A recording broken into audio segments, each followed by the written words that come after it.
I'm Ben from Human Digital, the B2B marketing agency. And I'm Steph from Q Marketing. This week, we're continuing the theme of marketing in banking and finance. So move over Gen Z. Gen A is the focus of this episode. We're talking financial education with Hamish from ASB. So break open your piggy bank. You'll want to spend all your savings on this app.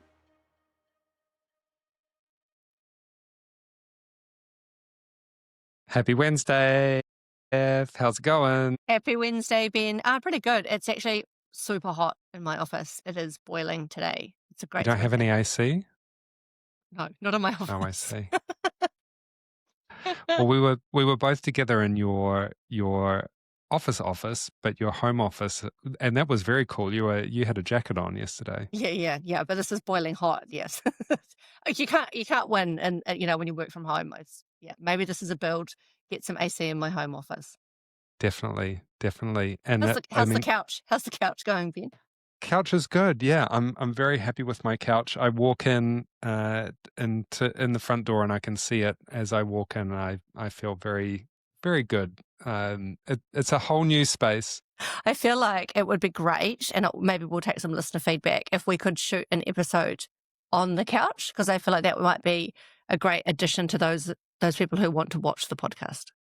Yes, definitely. And I've been doing a bit of research on some podcast trends, and there is a trend where people have, funky furniture and things to make their podcast more interesting. So, we've actually got a team day for Human Digital tomorrow and Friday. All of the New Zealand and Australian team are coming into one place, which is really exciting. So we will be spending time talking about what we've got, what we've had happening over the year. We do a bit of a retro, and then we're talking about next year, planning what our goals are, both from an agency perspective and a personal perspective, getting that win-win balance together. Awesome. And then we're also recruiting an account manager for our Auckland office. So super exciting. So check out LinkedIn and the website for more info on that. If you want to What's been happening with you? Right. So I was just going to say, first of all, is there a social activity that's going after your team planning day? Surely. Yes. Well, we are doing an activity that I've been talking about with the team for quite a while. Axe throwing? And it's very close to axe throwing. We're going to be creating our own fragrances at Miller Road. So we've got a 2.5-hour workshop. You could not be more Ponsonby if you tried. I swear. Where everyone's escape rooms are so 2025. Yeah. We're already in 2026. But yeah, we'll be creating our own signature scents. Really good team building activity. You get to learn about the chemistry and the history of fragrance from Miller Road. What an amazing business. They used to be in Devonport. They've recently moved to another New Zealand icon, Duck Island, right on Ponsonby Road. So yeah, highly recommend it for a team event. And just pop in. They're a really amazing New Zealand brand doing some really cool stuff in the fragrance market. Okay. Well, look, why I'm impressed that you are doing something a little bit out of the box for your team building. So all jokes aside, I think that's awesome. So in my week, so I'm deep in, my children have all got exams this week. So there's that. But very quickly, what I'm noticing is people are putting their Christmas trees up. No, Halloween only just finished. Yeah. And so this is such a polarizing topic.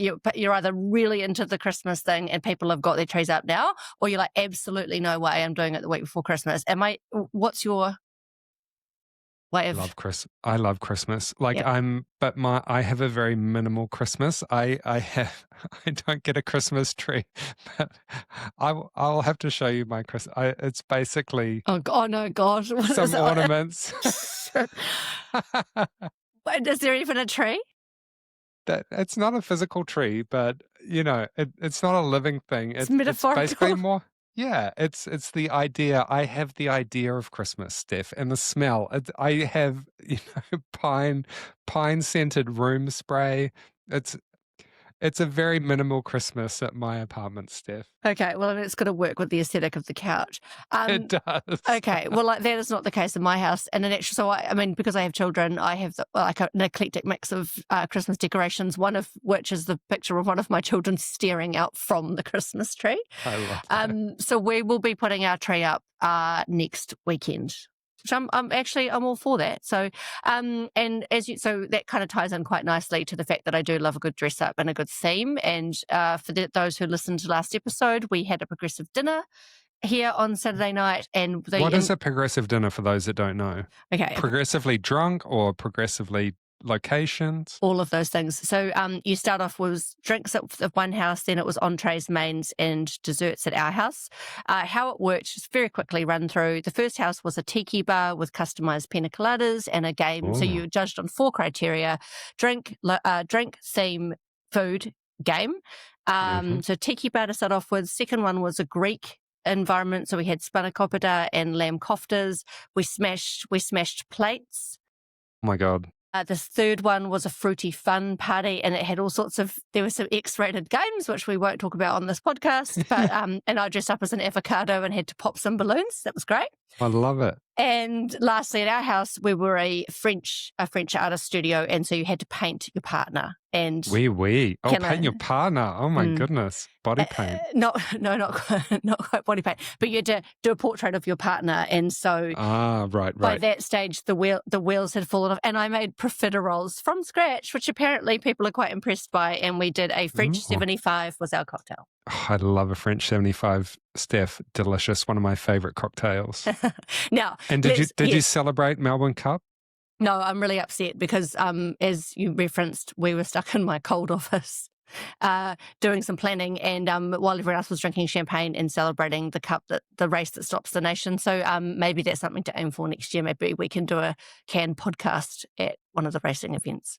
Yes. Yes. And it's been a big news week as well. What's in your news slate this week, Steph? Okay, so I like that you've thrown me under the bus here. Big stuff, not so much true news, but I like to have a look at advertising campaigns. And there's been a new ad campaign that's come out on Campaign Brief this week, and that is the new X by Long White campaign, the sugar liquidation sale. Oh my goodness. So, have you seen it? I have seen it. Yes, it is. It is interesting. It's a choice. Let's just say it's a choice. Yeah. So for those who want to sort of self-assess, this is a new RTD product. It's a sugar-free RTD endorsed by Long White. So it's a Long White product in the Long White family. Interestingly, Droga 5, who've done the campaign, have chosen to go with a really retro 90s style sale infomercial. They've created a microsite. It's not evidently clear why there is a microsite called the Sugar Liquidation Sale. For me, it's a miss. Just gonna call it. It's a boot. We're going to have to do like the toot and boot from RuPaul's Drag Race analysis. But yeah, it's a boot. But what else is happening? Yeah, I mean, what I will say here is the thing about this podcast is that this is our own opinion. We're self-published, so we've got the right to do that. But yeah, that's probably it for news for me. What about the real news from your side?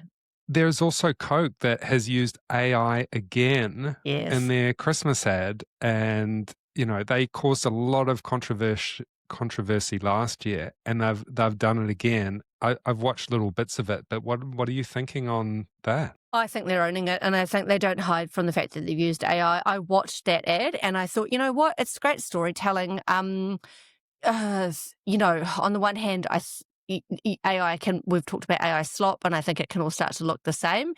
My initial take on it, really top line, is it speaks to the storytelling of Christmas.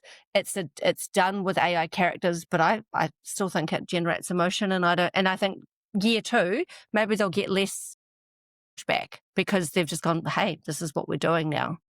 What about you?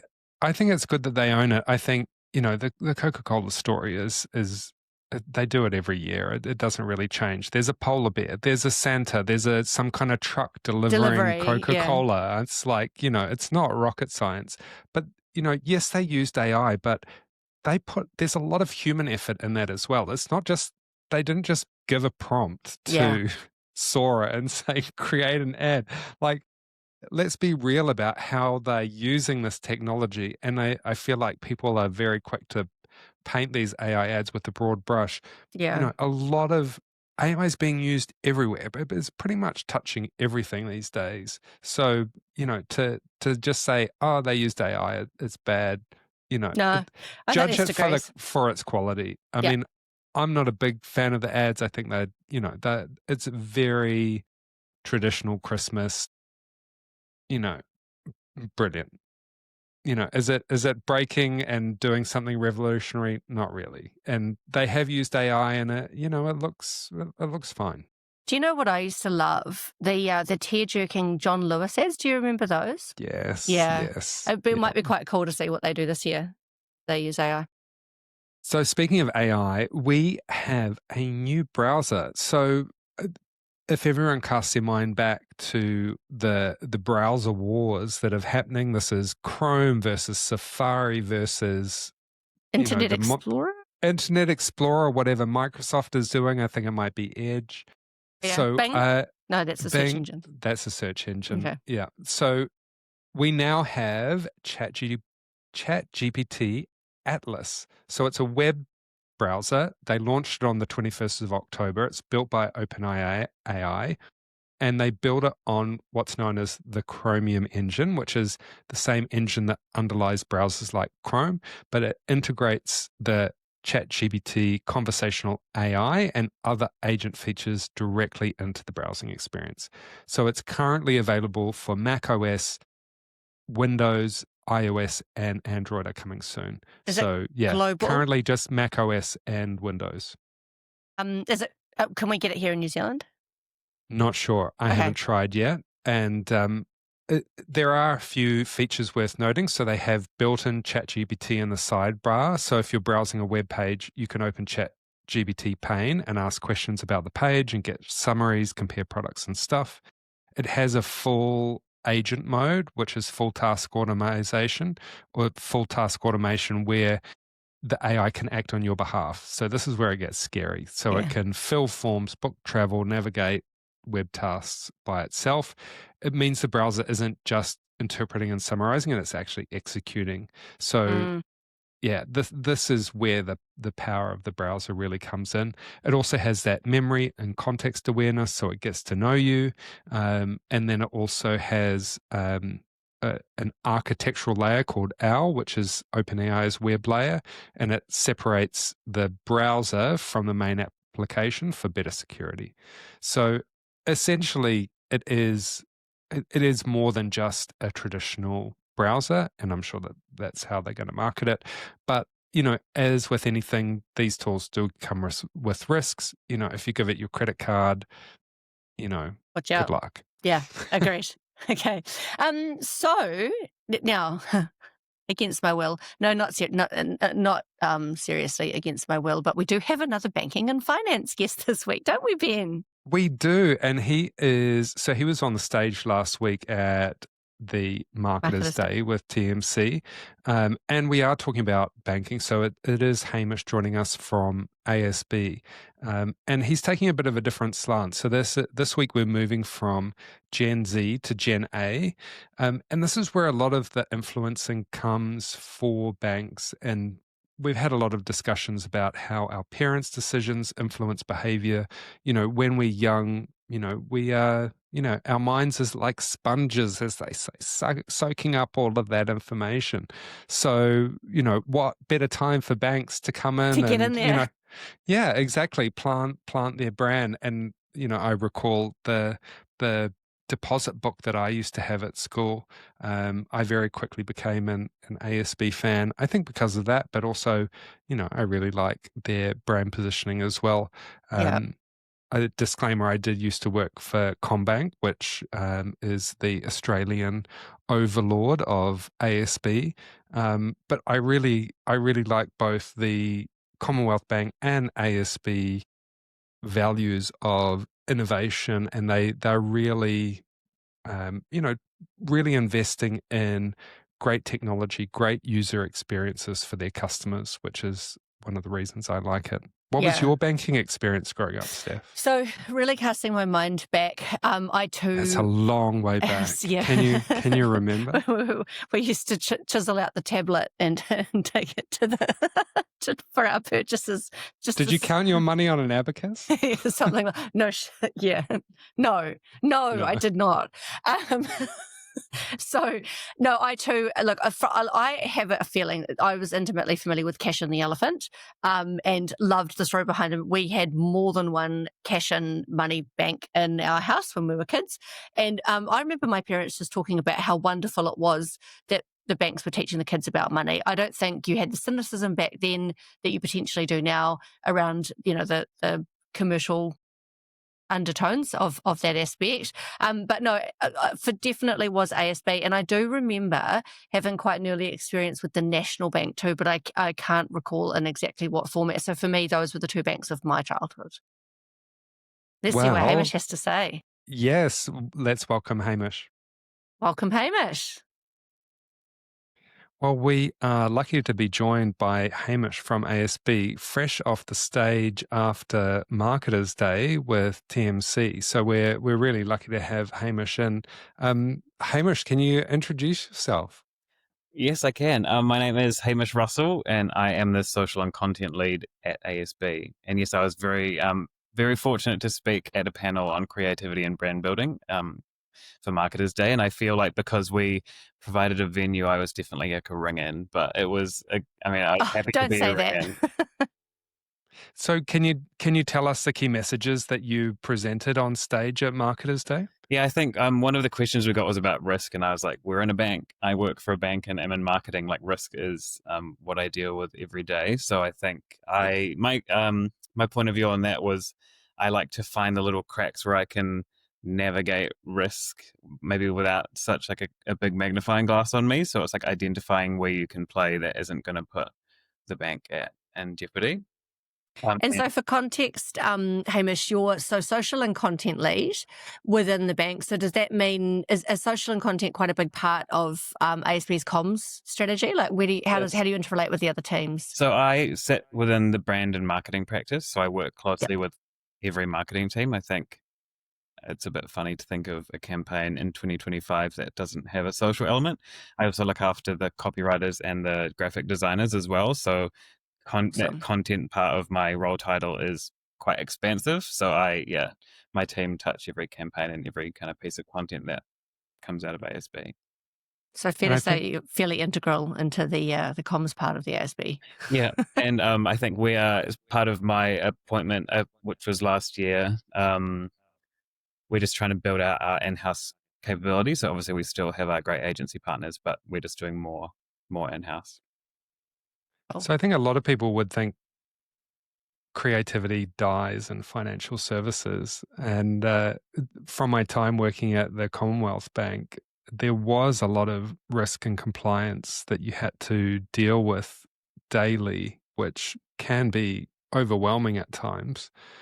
How are you managing to create space for that creativity in the environment that you're working in? This is probably the job where I've been able to be the most creative in my career, which is surprising because I've worked at some extremely creative agencies and some awesome in-house roles as well. So I'm just as surprised as you. And I think what I love to do, as I mentioned, is just kind of find out where are my little niches throughout the business that I can play in without all of that risk. Like I don't want to push anyone's boundaries when it comes to risk. I don't want to have those conversations. I want to make really great content that is a nice value exchange for us and whoever watches it. So this is why, I've found that nice community and sponsorship area of it. Well, would you say that some of that license to be creative, what do you think is driving that? Do you think that's part of the culture at ASB? Do you think that's in part to some of the leadership? Like what's been a real enabler for that creativity to thrive, do you think?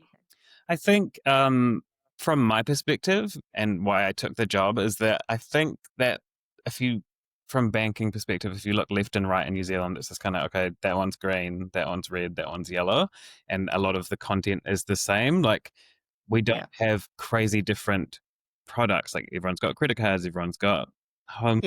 So I think it is testament to our marketing leaders and their creative vision that they are pushing us to be more creative in how we talk about our products, because they are by and large similar to our competitors. So it's just how we bring them to the market. So And instead, that brand trust is developed very early on, and there's a lot of this happening within different categories, and I think banking is key. You know, we were talking a few weeks ago about laundry powder, and that, you know, I use the laundry powder that my mum uses.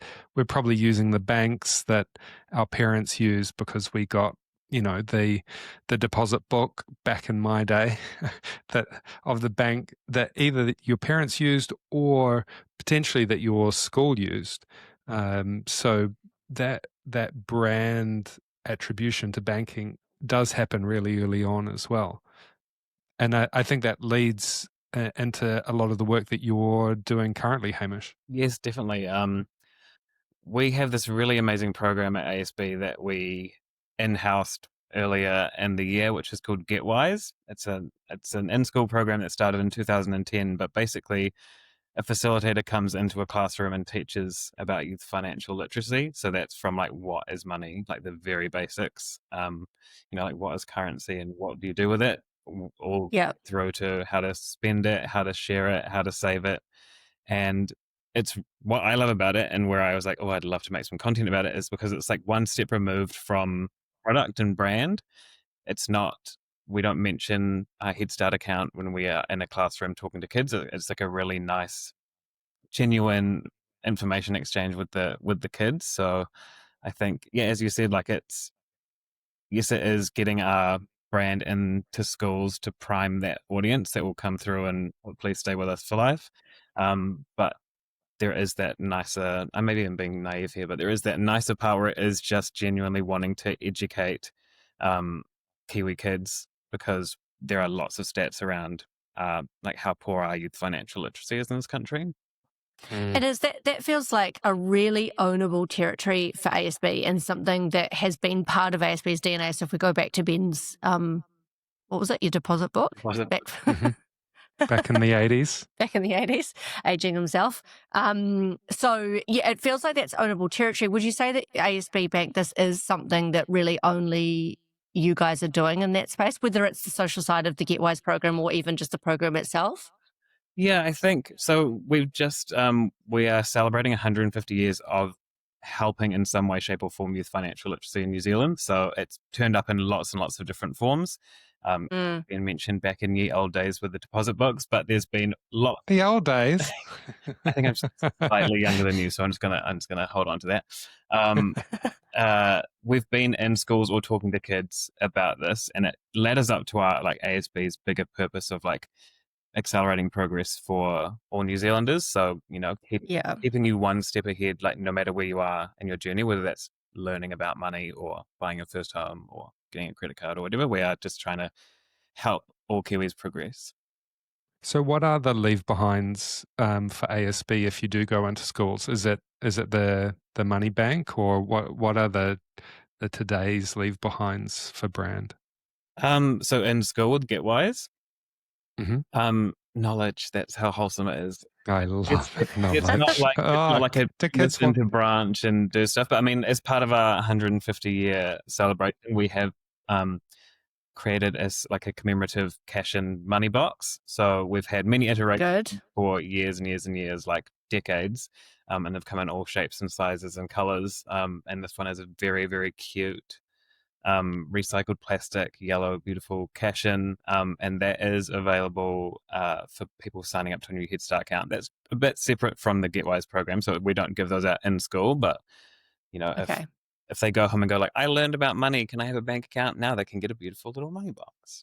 I mean, look, it's a moot point, isn't it, though? Like, who's actually got money? I get the sentiment of having the cash and piggy bank, but who's got cash to put in it?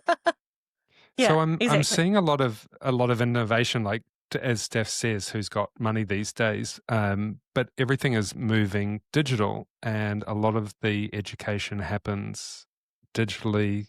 I'm seeing accounts where parents are able to give their kids either a physical card or a digital card, or or give them access to a limited banking app so that they can start getting an appreciation of what money is and how it works.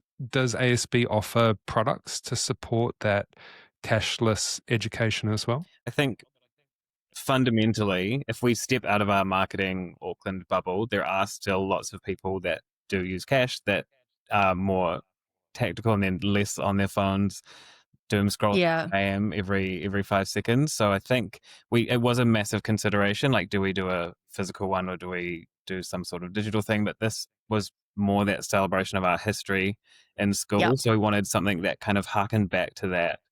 And also, I think it is just a misconception that there is no cash. Like, there is still cash circulating. Okay, all right. It's probably just not as prominent. But I think, I mean, hey, whether it just sits on the bank on the bookshelf and looks cute, or is actually used as a money box, I think that's probably a win for either way. I mean, it's a nice, look, for people of mine and Ben's vintage, it is a bit of a brand equity piece for sure. Yeah, and I think part of this youth financial literacy campaign is we've been asking on social, like, what was your first cash and money box? We've been getting lots of photos of all these old school money boxes, and there used to be a stamp. So if you went in to deposit money at a branch, you'd get like a little cash and stamp on your hand. So it's cool that people hold on to these things. A lot of deposit book photos as well, Ben, so you're not alone.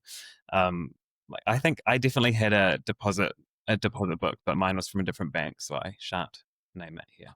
Okay, so ASB did not invent the deposit books. That we've established that as a historical fact. So obviously your role is to take the lead in social and content. So how have you taken the GetWise program and developed that in that social lens? It was actually it was one of those moments where it was like, I can't find anything that I want to partner with from a content perspective to get our message out about 150 years of youth financial literacy. So how can I make something myself? So we were brainstorming, like, are there any cool like YouTubers or like, family or money YouTubers that we could partner with to teach kids about youth financial literacy? And then I was talking to my sister who's got a little kid and a lot of friends and teachers who have kids, and all they watch is like American, maybe Australian at a push, or like British YouTube channels, and that's why all of our kids are growing up with fun accents. Is this the Bluey? Yeah. Did you basically sit down and watch a lot of Bluey and were like, I want that? Well, like I just was trying to find something local because I was like, what's like the local spin on it? And the closest I could find were things like, Bluey, and then there's like Miss Rachel and all these things. But I wanted the idea of that, but I wanted it to be homegrown. So I was like, well, we have this incredible, basically in-person kids show that is going around, thousands of schools every year, that the kids really respond to and love. So I was like, let's just turn that into some digital content. And also, amazing. We've got 7 facilitators who are like work their butts off around the country, and they can't make it to every school. I think they're kind of like, the demand for them is so high. So I was like, how do I help kind of ease that pressure? And it's not like this series doesn't replace what they do in the classroom. It kind of extends what they do. So if a school is waiting for a facilitator to come and talk to their class, they can go on and watch this. But I kind of made it with the view that, like a little Kiwi kid could be plonked in front of YouTube by their parents for like an hour and a half and just actually learn something that's really bright and vibrant and fun, but also educational. So hang on, because I haven't watched these episodes. Is an episode an hour and a half? How long? No. So no, it's definitely not. So I'd say the whole series that we've made is probably an hour and a half total, but we've made them into little 3 to 5, 6 minute episode blocks. So I worked at TVNZ for 7 years, and I know about traditional viewing habits and people wanting to sit down for that 22 minutes for an episode, but I was like, no, let's try and make it more digestible. Kids are used to watching like smaller snippets of information, especially when we're trying to educate them on something like money, which might be a bit foreign to them.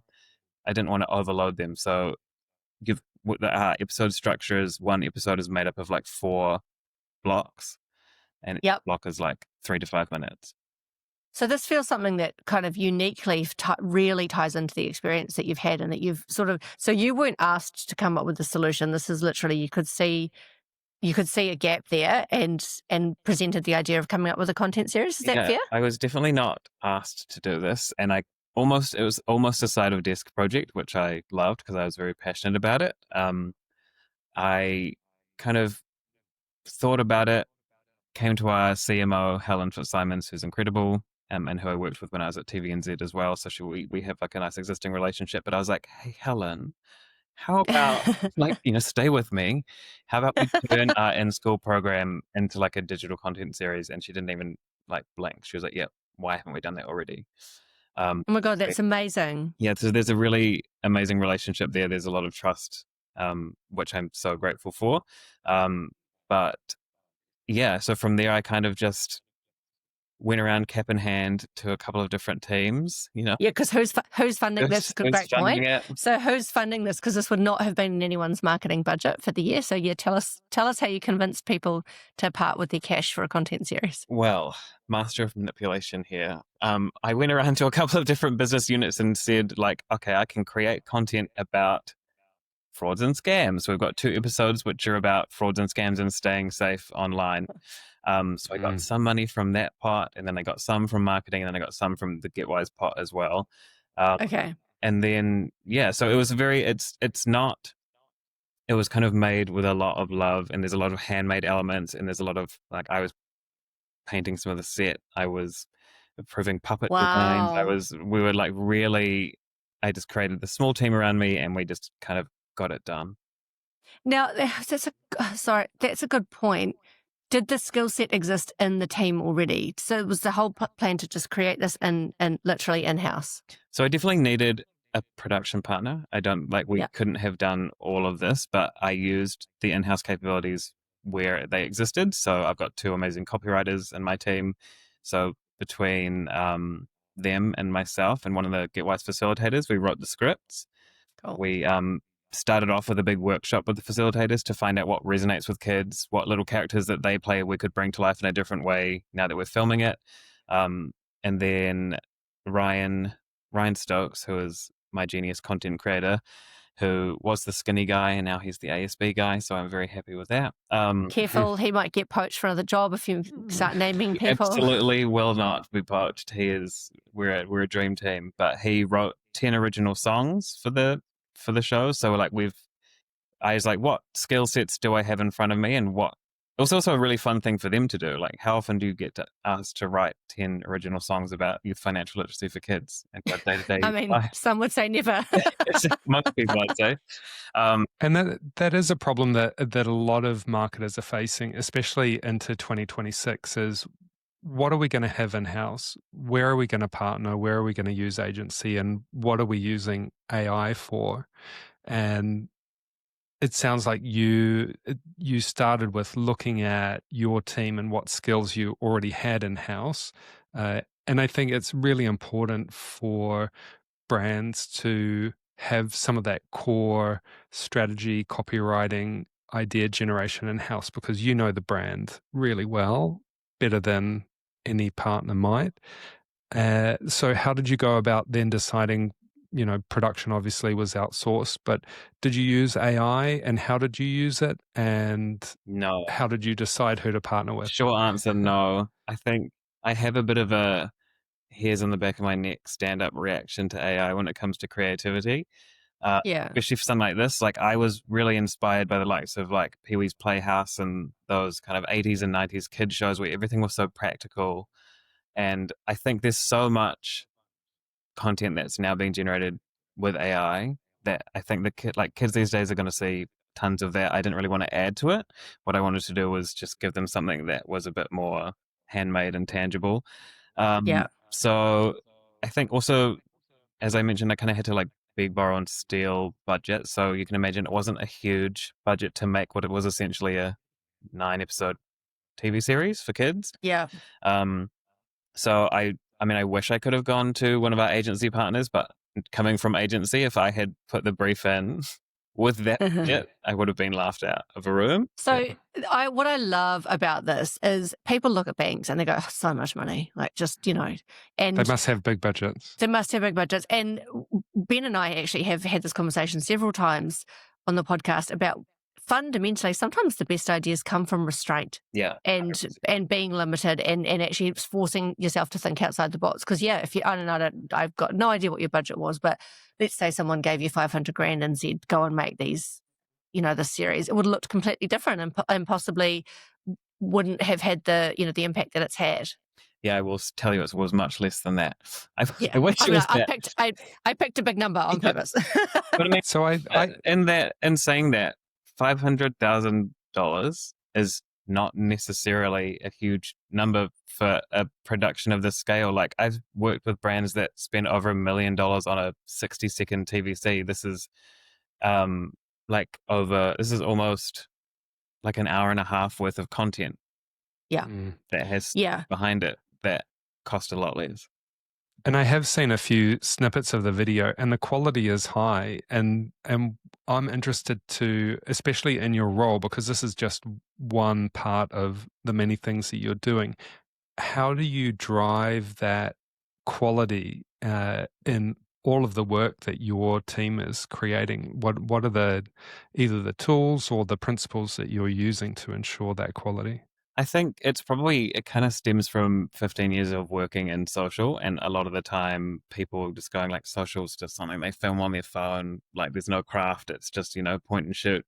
And so I almost out of spite want to prove people wrong. Okay, great. So like I will prove that you can make beautiful social content that still performs on social. It doesn't have to be lo-fi. It doesn't have to be $1.3 million budget. Like there is this nice like mid to hi-fi, still like beautiful content, but it's less, it's like the way it's made that is where you get the cost efficiencies. It's not like the camera you use or the production partner you have.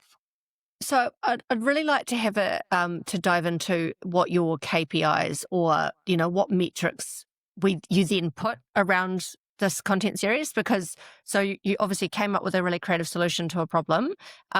What were you then asked is, what are your metrics for success? Yeah, I guess so. Again, because this was never in anyone's plan, I've put some like soft KPIs around it just so I can test that it is successful. So there are the super soft ones where I've received lots of amazing photos from teachers in classrooms showing their kids, like an episode. And I'm like, well, that's the goal. They're like, we're waiting for our GetWise facilitator. So we're watching an episode about, where Johnny Depp talks about what is good debt and what is bad debt. And then awesome. It's not the actual Johnny Depp, it's a puppet of Johnny Depp, or what is? With a B and a T. So we had some fun with puns. Oh, hang on. Because one of the questions we love to ask here, because we did this with the Westpac team last week. What about sign off? Like, do you sort of, because it's quite a contained piece of work, how many hoops do you have to run through on your sign off process on that? So this was, I'm sorry, everyone from ASB, like, don't listen to this part. But I kind of, the way I view this project is that I'm about to make a sports reference and I'm the least sport adjacent person. Same. So bear with me, this is probably completely wrong.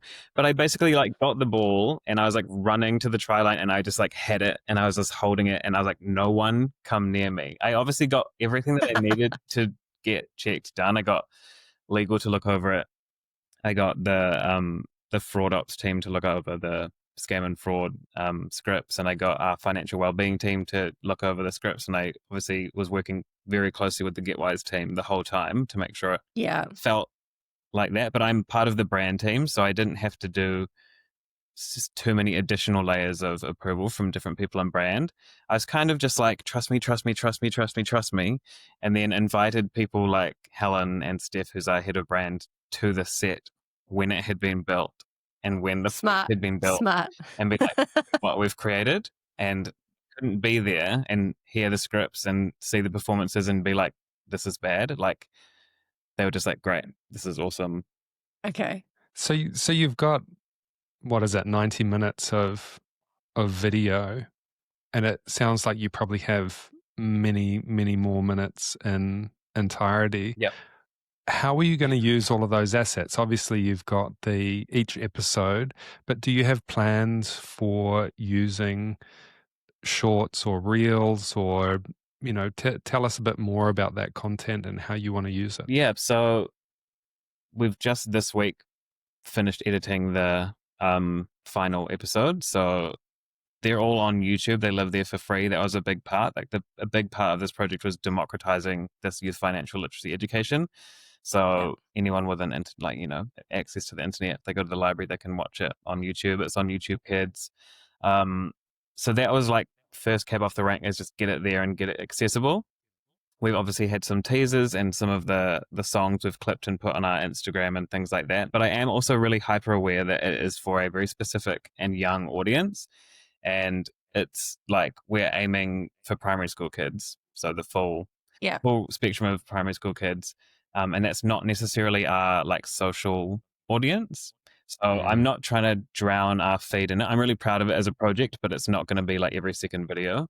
So we'll do some tactical campaign work around driving parents and teachers to the content, but otherwise we're just like working with schools to get it kind of on the radar, and then working with our friends at YouTube and Google just to gonna get it surfaced more.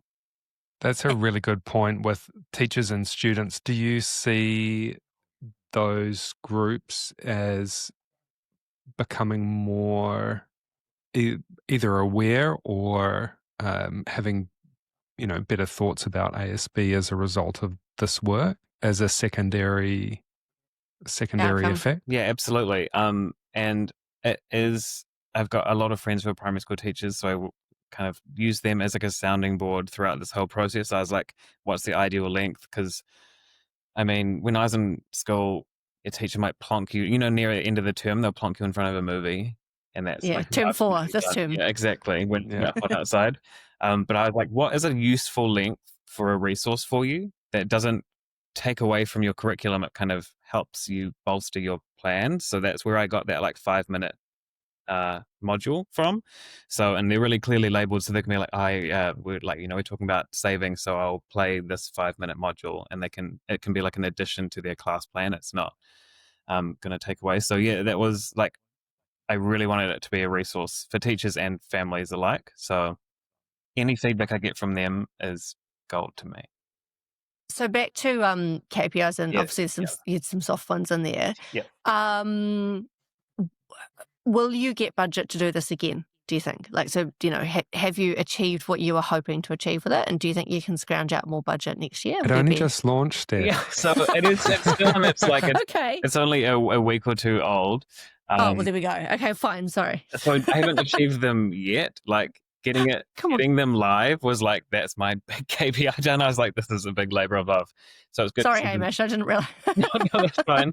But I think especially the reception internally at ASB, and I mean, if Helen's first response was, why haven't we done this already? Like, that was always a good sign off. Like, the views are really good, and there isn't currently promotion against them, but every time I publish them, I'm getting like hundreds of views on every episode. So there's already an audience that's watching them.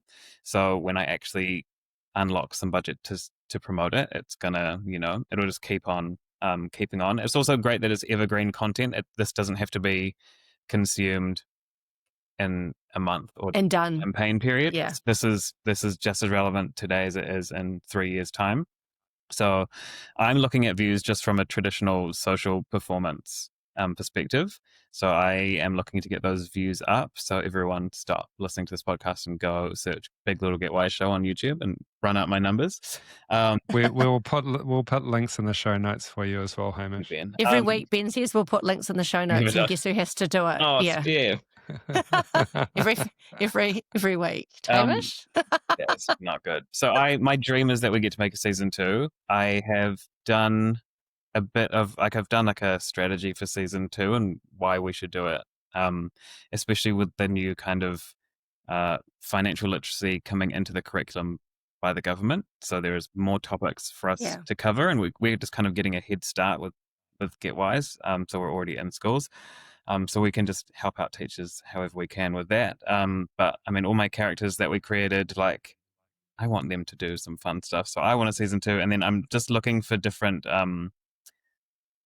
If it's not able to unlock, if I can't unlock funding from ASB, then I will. I've started having conversations with bigger content funding bodies who are interested in it as a content series. So are you breaking? Are you announcing that you're breaking away from ASB? No.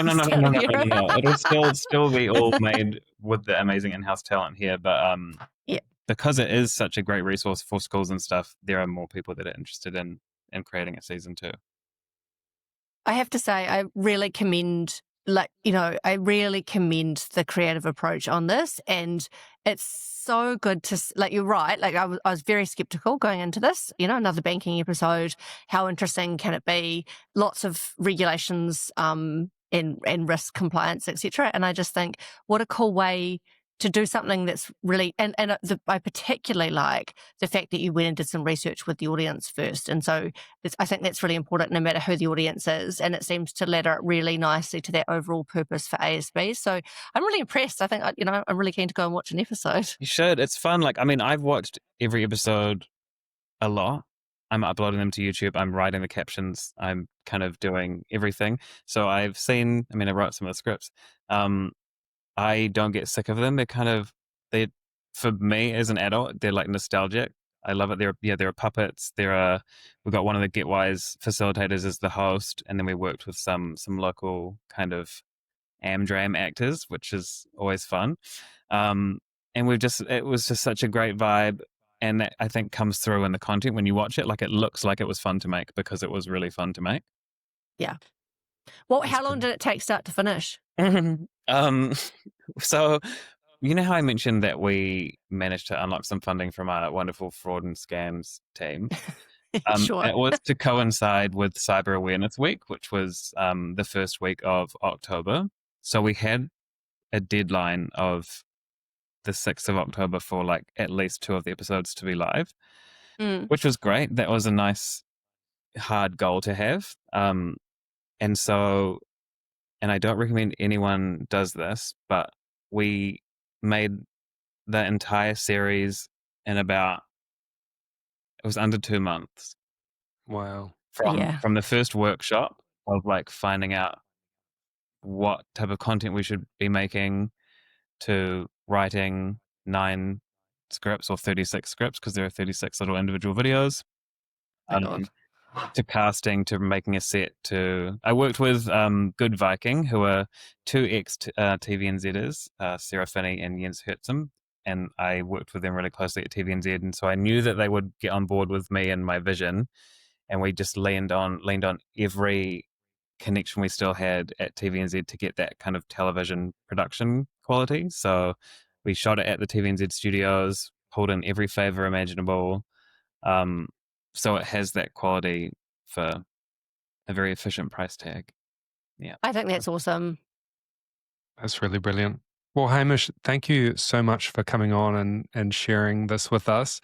Good luck. I'm so happy that I could prove to Steph that sometimes banking stuff is just one step removed away from product. And that's my goal as social content lead, is to find those good stories that we can tell. Because as I mentioned, all of our products are kind of the same as the other banks. So what sets us apart? And I think this really does set ASB apart. Yeah, I'm so impressed, Hamish, honestly. I thank you so much for being part of this, because you're right. I think there's stuff that's happening behind the scenes that maybe I was biased, and you're right. It's storytelling at the end of the day to differentiate. And hopefully we see some awards in your future. Maybe. We'll see. But go watch it first. Go get some numbers up for me. We say that to everyone. We want everyone to win awards. It's what we're here for. Yeah. Well, thanks again, Hamish. Thank you so much. Have a good one. Thanks, Hamish. Yeah. Well, some really great insights from Hamish. It's amazing what you can do with a great idea and budget that you scrape together. And it just goes to show that big budget isn't everything. A great idea that is grounded in research. I feel like this is a key theme that keeps bubbling up, Steph. Yeah, and creativity does exist in banking and finance. So I think we've firmly established that now. Who knew? Who knew? And it also goes to show what great marketing Kiwis do. I mean, really top level stuff from what we've seen from ASB and Westpac. Yep, agreed. But it's my turn next week. So for our next episode, we're going to move away from banking and finance. And next week, we'll be talking about brand collabs. not Labubu and canned marketing, but I think that would be a great collab. I can see the characters now, Steph. I mean, yeah, we could have Labubu jumping over a can, through a can, doing our yoga pose on a can. I don't think our budget quite stretches to that sort of expense at this stage. But hey, we'll talk about actual brand collabs and how the power of two brands coming together can actually really amplify a brand if it's done really well. So yeah, bring it on. Well, have a great weekend, Steph. You too. See you, Ben. Thanks, everyone.